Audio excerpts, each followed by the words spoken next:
O deputado pastor Marco Feliciano questionou da tribuna da Câmara os rumos que o país está tomando com as intervenções do Supremo Tribunal Federal nas atribuições dos outros poderes. O deputado disse: o Brasil conservador, o Brasil que tem mais de 80% da sua população cristã, tem sido apunhalado pelas costas por um poder que não é o legítimo. O poder que constrói leis é esta Casa de Leis, é o Congresso Nacional, isto é, a Câmara dos Deputados e o Senado Federal. De repente, por meio de assinaturas, de canetas e de homens togados, extremamente investidos de muita autoridade no nosso país, não há, como diz Montesquieu na tripartição de poderes, o equilíbrio ou a harmonia. Estamos em desarmonia plena. O deputado ressaltou que até mesmo um ministro do próprio tribunal advertiu sobre os excessos, sem qualquer consequência. Ele disse: ontem o próprio ministro Fux levantou a voz e disse a todo vapor aos seus pares que aquele lugar não era o lugar para criar leis. Mas ainda ontem, para surpresa dos pais dos brasileiros, drogas em pequenas quantidades foram liberadas no nosso país. Feliciano lembrou que não é o único tema sobre o qual os ministros andam decidindo e disse: nós precisamos começar a repensar tudo isso. A nação brasileira enviou para esta casa 513 deputados e para o Senado Federal 81 senadores.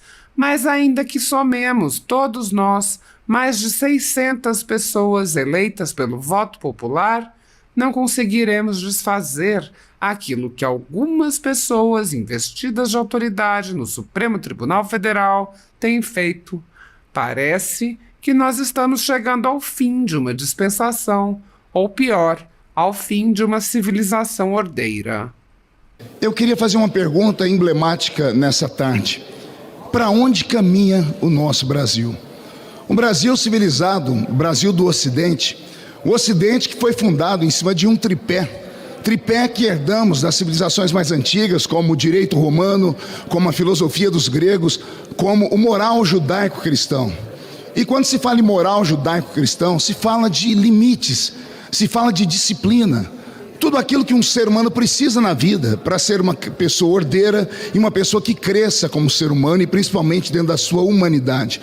Mas o Brasil conservador, o Brasil de mais de 80% da sua população cristã, tem sido apunhalado pelas costas por um poder que não é o poder legítimo. O poder que se constrói leis é esta Casa de Leis, é o Congresso Nacional, Câmara Federal e Senado.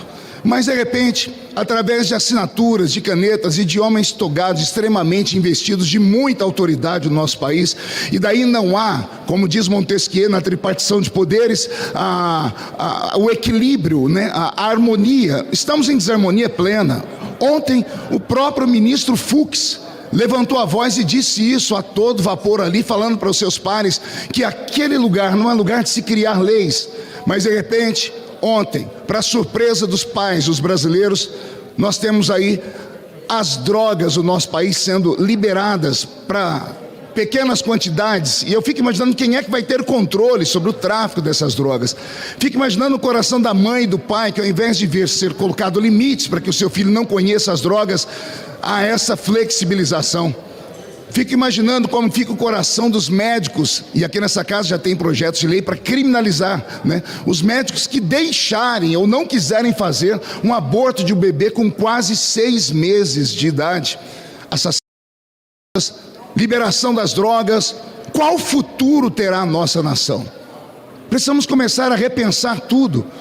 A nação brasileira enviou para essa casa 503 deputados, 81 senadores, mas se somarmos todos nós, mais de 600 pessoas eleitas pelo voto popular, nós não conseguimos desfazer aquilo que algumas pessoas investidas de autoridade no Supremo Tribunal Federal têm feito.